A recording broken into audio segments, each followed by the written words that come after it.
talvez o maior desafio é romper com um ciclo de ações que são ações de ruptura, né? Naturalizar as rupturas que não estão dentro do arcabouço democrático, né? Que muitas vezes em uma democracia pode acontecer certos caminhos, desvios, pequenos desvios dentro de uma estrutura maior.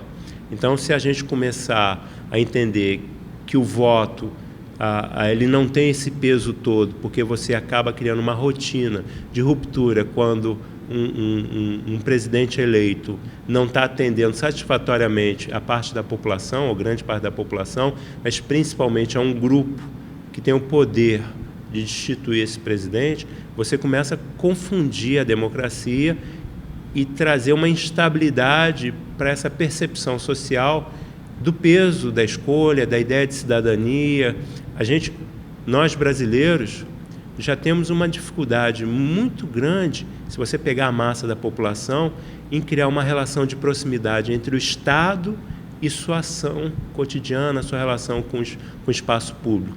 Se você começa a demonstrar para esse grupo, né, que já é um grupo que, olha, o governo para lá, o Estado para lá e a gente com nossa vidinha aqui, sem um entendimento de participação cidadã, que o voto dele não tem esse peso todo determinante na estrutura democrática, na estrutura social, você acaba criando uma sociedade que vai ficar cada vez mais restrita a um grupo que tem voz, que determina o caminho da sociedade e grande parcela se autodestituindo como cidadã. Acho que há um desfecho de um processo. Esse processo é um processo doloroso. Não há o que comemorar quando a gente percebe que o padrão de 92 que fez o impeachment de Collor, ele se manteve no Brasil, ele se reproduziu no Brasil. E, lamentavelmente, a gente percebe, portanto, que temos enormes desafios daqui para frente. Um deles é que, portanto, a Operação Lava Jato possa, de fato, aprofundando as investigações, identificando quem se beneficiou desses esquemas de corrupção, possa não apenas ter o dinheiro devolvido, possa não apenas levar essas pessoas à justiça, mas possa instaurar, implementar no Brasil um novo padrão de gestão pública. É evidente que você pode ter um caso ou outro de corrupção, mas não pode ser nessa dimensão, nesse absurdo, nesse monumental esquema de corrupção que tem no Brasil hoje. E que é certamente, eu estou dizendo, ele está por trás do processo de impeachment também.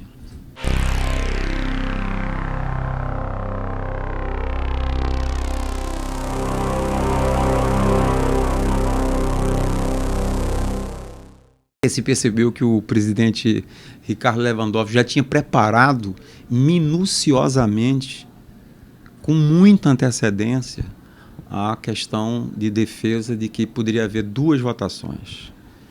É bom que se diga que no caso do julgamento do Collor, lá em 92, essa questão de separação ou não, ela foi discutida no plenário do Supremo Tribunal Federal. Não foi tomada de maneira autocrática por um ministro só do Supremo. Ela foi discutida no plenário e foi derrotada a ideia de separação. Portanto, quando o presidente Collor sofreu impeachment, ele não apenas perdeu o mandato, como também teve cassado seus direitos políticos, não poder assumir nenhum cargo público, seja de nomeação, seja por eleição.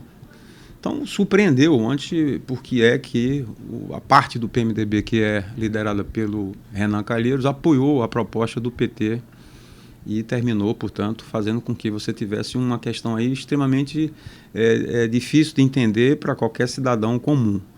Porque o texto que estava sendo votado dizia que perderia o mandato com a perda também dos direitos de ocupar uma função pública. Portanto, é uma questão que eu diria que deverá, talvez, chegar ao Supremo Tribunal Federal. Porque a separação dessas duas coisas, ela tem implicações. Não apenas no caso da ex-presidente Dilma, mas os políticos, a partir de agora, caçados pelo Congresso Nacional, Câmara ou Senado, puderam se valer desse mesmo artifício, desse arrumadinho que foi feito de última hora. Porque aí significa o seguinte: você é caçado, não perde os direitos políticos, na próxima eleição você se candidata. Essa questão terá desdobramentos que ainda não foram, vamos dizer, devidamente analisados, porque agora que você começa a ver que pode ter sido também uma manobra, não apenas com relação ao presidente Dilma, mas futuras cassações, inclusive do deputado Eduardo Cunha, inclusive se chegar a ser avaliado a cassação do Renan Calheiros. Eu acho que tem muitas interpretações possíveis, né? Você pode ter um lado daqueles que estavam interessados no afastamento dela, que eles foram magnânimos, né? Que, olha, nós estamos restritamente atrás de uma questão judicial, um detalhe que não implica na ideia dela ser mais penalizada.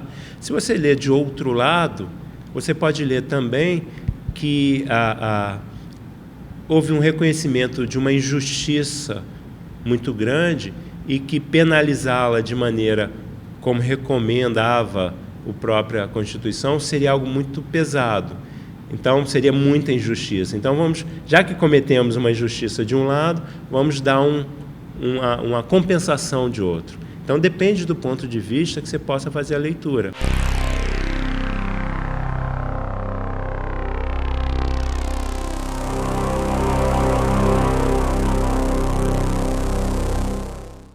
Eu acho que descredibiliza, né? Mostra uma fragilidade, mostra que nós da América do Sul já temos pouca credibilidade. Não estou dizendo que deveria ter mais ou que o modelo deve ser copiado, reproduzido, mas se a gente está pensando em impacto, né, o impacto certamente é nesse sentido de que a América do Sul não tem uma estrutura democrática sólida. Já tinha essa referência em função da quantidade de ditaduras, de alternância de poder sem seguir um modelo republicano, né? Quando começam a acontecer fatos como esse, né, que aconteceu aqui no Paraguai, você começa a ter, de novo, um estranhamento sobre essa solidez democrática. Por mais que possa ter sido legal, que é questionável, você mostra ainda assim uma instabilidade, em que o voto não correspondeu a uma expectativa de realização. Então você abala um pouco a ideia do sistema funcionando corretamente. A ampla maioria dos países apoiaram o processo no Brasil. O número de países que está desaprovando é estrito, até agora pelo menos, a 4 países. Bolívia, Equador, Venezuela e Cuba. Que são os países mais beneficiados com algumas obras que foram feitas no exterior, através de empréstimos do BNDES, através da Odebrecht e outras grandes empreiteiras. É evidente que esse país não podia agir de outra forma. Eles são países muito ligados ao governo Lula, ao governo Dilma, e estão tentando marcar uma posição. Como eu disse, essa posição tem pouquíssima consequência no cenário internacional, junto à Europa, junto à China, junto aos Estados Unidos. Quer dizer, os principais atores na geopolítica internacional estão apoiando o processo que ontem teve como desfecho, infelizmente, o impeachment da presidente Dilma. Não há o que comemorar, mas é um processo que, do princípio ao fim, seguiu a Constituição e que foi sempre acompanhado pelo Supremo Tribunal Federal.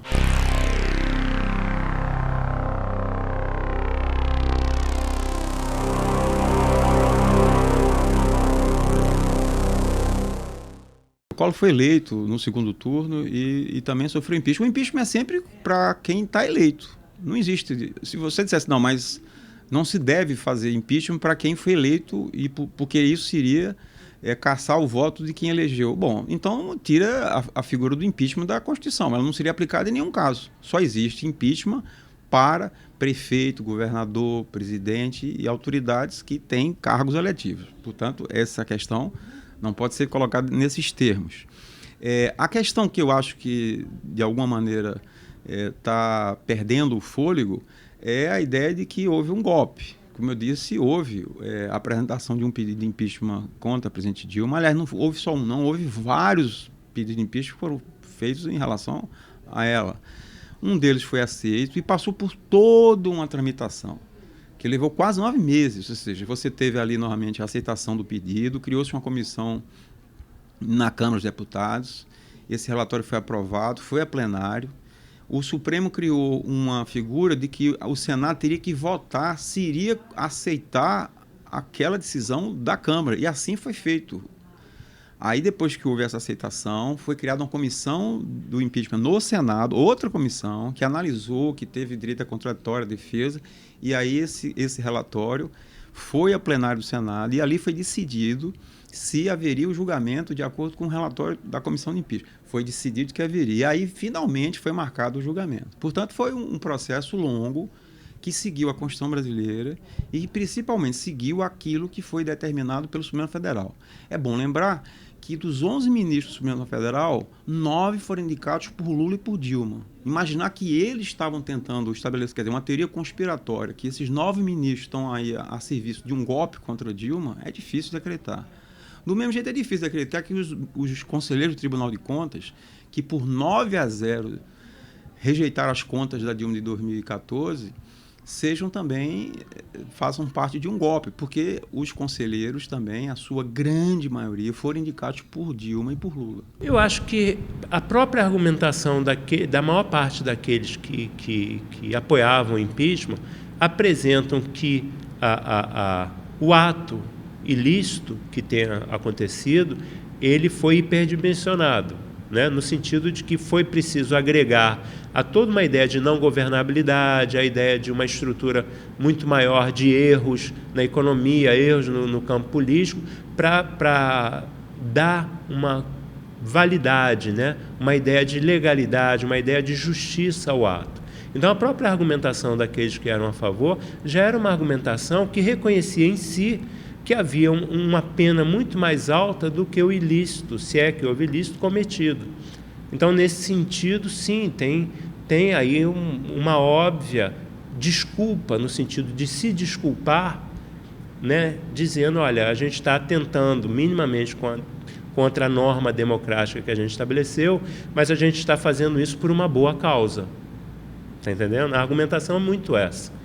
Alguns ainda tentaram se agarrar no judicialismo da história, no juridiquês da história, mas você tinha uma sensação de fragilidade, tanto é que essa argumentação nunca vinha isolada da argumentação da ideia de um conjunto da obra, o que mostra uma certa fragilidade, porque o sistema não prevê se avaliar o governo pelo Congresso, pelo conjunto da obra e destituí-lo.